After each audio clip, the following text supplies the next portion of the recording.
तुकाराम मुंडेंना सकारात्मकच घेतलं होतं, परंतु तुकाराम मुंडे ज्यावेळेस एक जिल्हाधिकारी पद भूषवून नवी मुंबईत महापालिका आयुक्त म्हणून आले, माझ्यासारखा माणूस त्या ठिकाणी महापौर होता.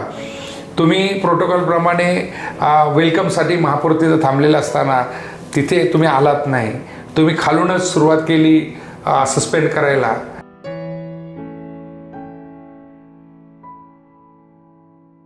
नमस्कार दर्शको. नमस्कार. मी राजेंद्र घरत, उपसंपादक दैनिक आपलं नवे शहर. दर्शको, आज आपल्याकडे नवी मुंबई महानगरपालिकेचे तत्कालीन महापौर 2015 ते 2017 या काळात या शहराचं प्रथम नागरिक म्हणून सन्मान लाभलेले श्री सुधाकर संभाजीराव सोनवणे आपल्याकडे मुलाखतीनिमित्त आलेले आहेत. प्रभाग क्रमांक 6D येथून निवडून आलेले श्री सुधाकर सोनवणे यांनी त्यांच्या महापौरपदाच्या कालावधीत बालवाडी आणि माध्यमिक या नवी मुंबई महानगरपालिकेच्या शाळेत शिकणाऱ्या विद्यार्थ्यांसाठी माध्यान्ह भोजनाची एक व्यवस्था करण्याचा चांगला निर्णय घेतला. त्याखेरीज 2 किलोमीटरपेक्षा जास्त अंतरावर राहणाऱ्या मुलांसाठी नवी मुंबई महानगरपालिकेची परिवहन सेवेची बस विनामूल्य उपलब्ध करून देण्याचाही निर्णय त्यांच्याच काळात झालेला आहे. असे अनेक चांगले निर्णय त्यांच्या महापौरपदाच्या काळात घेतले गेले. त्यांचं मी या मुलाखतीच्या सत्रात हार्दिक स्वागत करतो. नमस्कार, मी सुधाकर सोनवणे.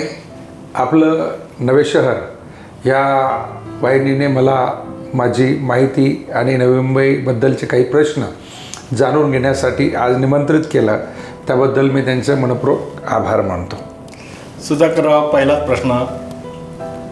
2026च्या प्रारंभी जी निवडणूक झाली इथली नवी मुंबई महानगरपालिकेची, त्यावेळी प्रभाग रचना बदलली. पहिल्यांदाच आपण एका वेगळ्या पद्धतीच्या प्रभाग रचनेला सामोरे गेलो.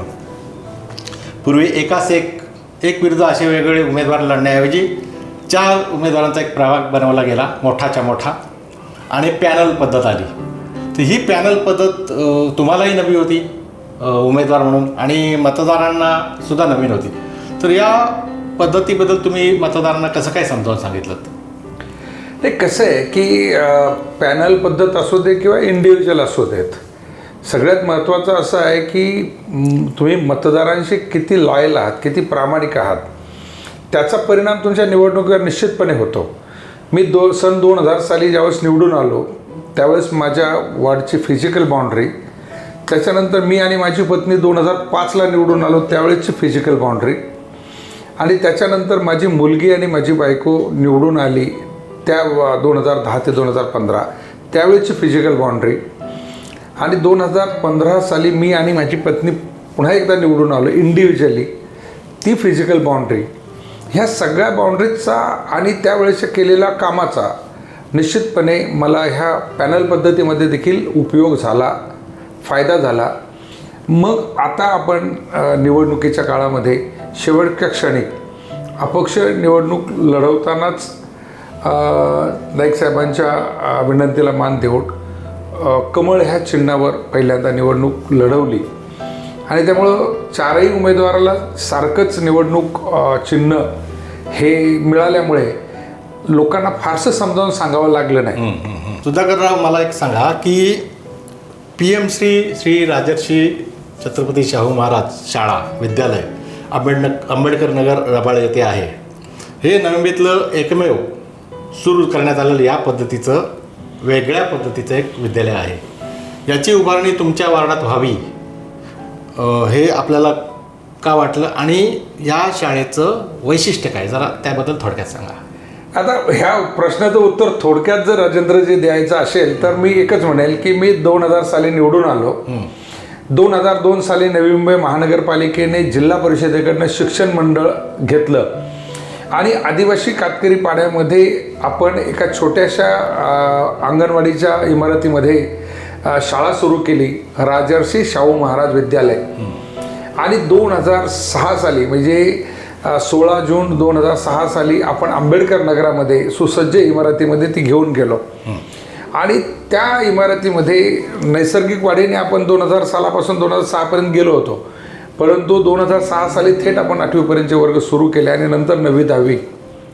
हे सगळं करताना शिक्षणामध्ये आपण खूप जास्त बारीक लक्ष घातलं. त्यावेळेचे आदरणीय नाईक साहेब असतील, त्यानंतर आदरणीय सगळे जे आयुक्त होते, प्रशासनाचे लोक होते, ह्या लोकांनी पुढाकार घेऊन आपल्याला आपल्या उद्देशाला निश्चितपणे सकारात्मक अशा पद्धतीची साथ दिली. आणि म्हणून आपण ती शाळा प्रायमरीपासून सेकंडरीपर्यंत घेऊन जाऊ शकलो आणि तिला एक चांगला स्पोर्ट्समध्ये, कल्चरलमध्ये एक चांगल्या उंचीपर्यंत आपण नॅशनलपर्यंत मुलांना घेऊन गेलो. आणि ज्यावेळेस आदरणीय प्रधानमंत्री नरेंद्रजी मोदी यांनी भारतभरामध्ये काही शाळा PM श्री करण्याचा प्रयत्न केला, प्रधानमंत्री स्कूल रायझिंग फॉर इंडिया, भारताच्या ह्या उत्कर्षासाठी काही शाळांना आपण बेसिक इन्फ्रास्ट्रक्चरमधनं पुढे घेऊन जायचा विचार केला. एकतर ही संज्ञा कोणाला कळत नव्हती, ही केंद्राची होती आणि महाराष्ट्राची जे मंडळ आहे त्यांच्या ती लक्षात येत नव्हती. आदरणीय नाईक साहेबांनी त्यावेळेस ते ह्या मतदारसंघाचे आमदार होते आणि एक शाळा त्यांनी निवडावी आणि त्यांनी पहिली PM श्री साठी राजर्षी शाहू महाराज विद्यालयाची निवड केली. आणि ती निवड केल्यानंतर निश्चितपणे त्याचा बेनिफिट आम्हाला झालेला आहे आणि त्याच्यातनं शाळेचा उत्कर्ष होताना आपल्याला पाहायला मिळतं. आता आम्ही बघतोय की क्लस्टर आणि सामूहिक विकास योजना घर बांधणीसाठीची ही आता काहीशी वादाच्या वरच सापडलेली आहे. ठाण्यात काही ठिकाणी चालू झाले, नवीन त्याच्याबद्दल ती चालू करावी की नाही याच्याबद्दल प्रचंड वितंडवाद होताना दिसतोय.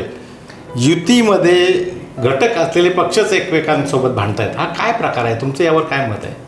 राजेंद्रजी, खरं तर मला या प्रश्नाचं उत्तर टाळावं असं वाटतंय, परंतु आता आपला आग्रह आहे तर थोडक्यात मी एक सांगेल की नवी मुंबई शहर हे काही असं कुठेतरी वेडंवाकडं वसलेलं शहर नाही आहे.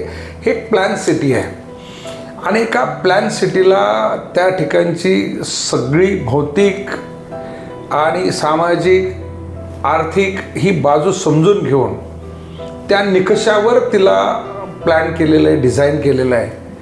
तिची भारक्षमता निश्चित केलेली आहे आणि ही भारक्षमता त्या ठिकाणी टिकून राहून त्या ठिकाणचा जो नागरिक आहे तो नागरिक त्या शहरामध्ये सस्टेनेबल डेव्हलपमेंटला सस्टेन करू शकेल, सहन करू शकेल, अशा पद्धतीने तिचं डेव्हलपमेंट होणं गरजेचं आहे.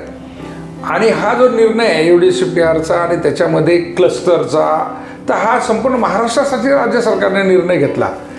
तो आपण या ठिकाणी कुठल्या तरी चुकीच्या मार्गाने म्हणा, चांगल्या विचाराने म्हणा किंवा कुणाच्या संगणमताने म्हणा ह्या प्लॅन सिटीमध्ये लागू करतोय, तर तिथे मात्र शंकेची पाल चुकते. आणि त्याचं कारण असं आहे की तुम्ही जर तो नीट वाचला तर त्याच्यामध्ये तुम्हाला स्पष्ट आहे. आता तुम्ही पाहताय की जानेवारी 25ला त्याच्यामध्ये अमायमेंट आली, UDCPRमध्ये अमायमेंट आली आणि त्या अमायमेंटमध्ये तुम्हाला हे सगळं काही बिल्डिंग्स तुम्हाला घेता येतील. परंतु मूळ उद्देश काय आहे त्याचा? मूळ उद्देश असा आहे की ज्या 29 गावं आहेत त्या 29 गावांना ह्या प्लॅन सिटीमध्ये सामावून घेताना त्यांचा एकत्रित विकास झाला पाहिजे. ज्या 41 झोपडपट्ट्या आहेत त्या झोपडपट्ट्यांचा एकत्रित विकास होऊन ह्या शहरामध्ये सामावून घेताना, कारण बाकी सेक्टर सगळे तर वेल प्लॅन आहेत, डेव्हलप केलेले आहेत, ह्याच गोष्टी फक्त त्या ठिकाणी त्या शहराला बाधित होताना दिसत आहेत किंवा त्या सौंदर्यामध्ये कुठेतरी बाधा घालताना.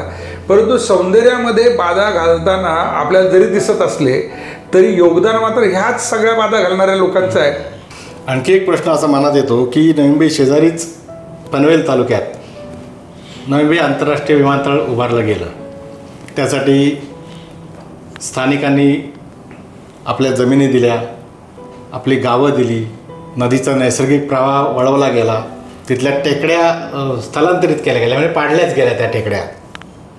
आणि स्थानिकांची मागणी होती की त्या विमानतळाला येथील लोकनेते आणि रायगडचे माजी खासदार, पनवेलचे तत्कालीन नगराध्यक्ष आणि महाराष्ट्राचे तत्कालीन विरोधी पक्षनेते आमदार असलेल्या दिवा पाटील साहेबांचं नाव द्यावं म्हणून.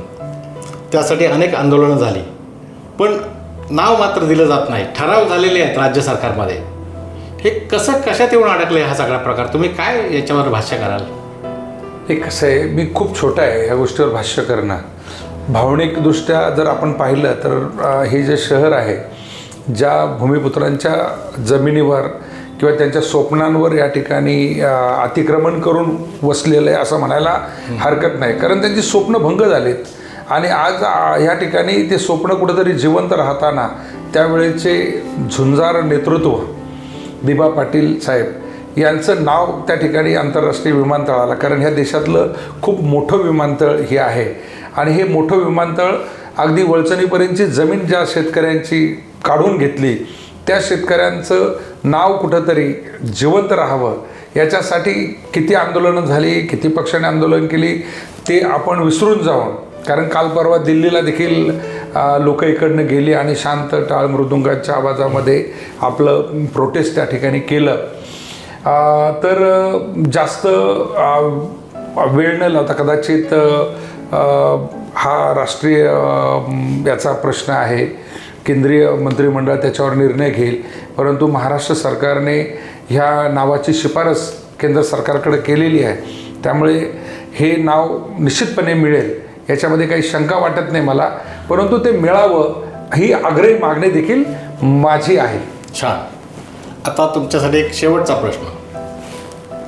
तुम्ही या शहराचे प्रथम नागरिक असताना 2015 ते 17 या काळामध्ये आज ज्यांचं महाराष्ट्रभर गाजतंय ते IAS ऑफिसर तुकाराम मुंडे आपल्या नवी मुंबई महानगरपालिकेचे आयुक्त होते आणि त्याही काळात काय निर्णय घेतले. आता ते ज्या पदावर आहेत, अन्न आणि औषध प्रशासन आयुक्तपदी, याही काळात काही निर्णय घेतले जात आहेत. आता असं दिसतंय की लोकमानस एक चांगल्या प्रकारे तुकाराम मुंडे यांच्या पाठीशी दिसतंय, कारण आरोग्याचा प्रश्न आहे, जनतेच्या अस्तित्वाचा प्रश्न आहे. या सगळ्याकडे तुम्ही कसं बघता? तुकाराम मुंडेंना सकारात्मकच घेतलं होतं, परंतु तुकाराम मुंडे ज्यावेळेस एक जिल्हाधिकारी पद भूषवून नव्या मुंबईत महापालिका आयुक्त म्हणून आले आणि एक आलेल्या दिवसापासूनच त्यांनी जे पूर्वग्रह दूषित असणं, कारण राजेंद्रजी माझ्या मनात तुमच्याबद्दल जर काही पूर्वग्रह दूषित असेल आणि तुमच्याकडनं आलेलं एखादं काम जर लोकहिताचं असेल तर मी माझं वैयक्तिक जो तुमच्याबद्दलचा रोष आहे तो बाजूला ठेवून, कारण एखाद्याबद्दलचं पूर्वग्रह दूषित असणं हे देखील भ्रष्टाचाराचं दुसरं नाव आहे. म्हणजे या ठिकाणी काही पैसे घेतले म्हणजे भ्रष्टाचार आहे असं होत नाही आहे. तुकाराम मुंडेंना निश्चितपणे सकारात्मकच आम्ही घेतलं, परंतु तुकाराम मुंडे त्या काळामध्ये राज्य सरकार आणि महानगरपालिकेतली वस्तुस्थिती आणि तिथली सत्ताधारी हे दोन विभिन्न टोकं होती. आणि त्यामुळे माझं नेहमी असेल की कुठल्याही ब्युरोक्राट्सने सत्ताधाऱ्यांचं ऐकावं, परंतु तेवढं ऐकू नये की जे खाली या ठिकाणी माझ्यासारखा माणूस त्या ठिकाणी महापौर होता. तुम्ही प्रोटोकॉलप्रमाणे वेलकमसाठी महापौर तिथं थांबलेला असताना तिथे तुम्ही आलात नाही, तुम्ही खालूनच सुरुवात केली सस्पेंड करायला, तर हे पूर्वग्रह दूषित म्हणून तुम्ही तिथे आला होतात. त्याच्यानंतरच्या काळामध्ये त्यांचं माझं चांगलं जुळलं आहे, परंतु परत एकदा त्यांना ज्या उद्देशासाठी इकडे आले होते तिकडे डायव्हर्ट केल्यामुळे काही त्रांतिक वाद आमच्यामध्ये झाले आणि ते लोकहितासाठी लोकशाहीच्या ह्याच्यातून केले. परंतु आज तुकाराम मुंडे जे धडक कारवाई करतायत ही निश्चितपणे भविष्यासाठी, भविष्यातल्या आपल्या ही जी तरुण पिढी आहे, ज्या अवस्थेमध्ये मी आजच पाहिलं त्यांचं की सुट्ट्या तेलावर त्यांनी हे केलेलं आहे, पनीर बटर त्याच्यावर बॅन आणलेला आहे, हे आलं पाहिजे. ही राज्य सरकारची जबाबदारी करत आहे. तुकाराम मुंडे कधी बदलीची फिगर करत नाही आहे आणि खूप चांगलं काम करत आहेत. त्याच्यामुळे तुकाराम मुंडेंनी अजून चांगलं काम करावं. नव्या मुंबईत त्यांची चूक झाली हे त्यांनी नाशिकला गेल्यानंतर मान्य केलं ही गोष्ट, कारण त्यांना माहीत होतं की सुधाकर सोनवणे हे, मी त्यांना म्हणायचो की तुम्हाला आरोप करायचे तर निश्चितपणे तुम्ही करा, मी तुमच्याबरोबर येईल, परंतु आरोप करताना आपण शिवाजी चौकात बसूया आणि जे आरोप असतील स्पष्टपणे करूया. तर दर्शको, हे आहेत श्री सुधाकर संभाजी सोनवणे, विद्यमान नगरसेवक आणि माजी महापौर नवी मुंबई महानगरपालिका. त्यांना आम्ही आज इथे पाचारण केलं आणि आम्ही त्यांना विचारलेल्या सर्व अडचणीच्या खोचक प्रश्नांचीही त्यांनी समर्पकपणे उत्तरं दिली. त्याबद्दल मी त्यांचे आभार मानतो आणि त्यांच्या पुढील वाटचालीसाठी खूप खूप शुभेच्छा देतो. नमस्कार.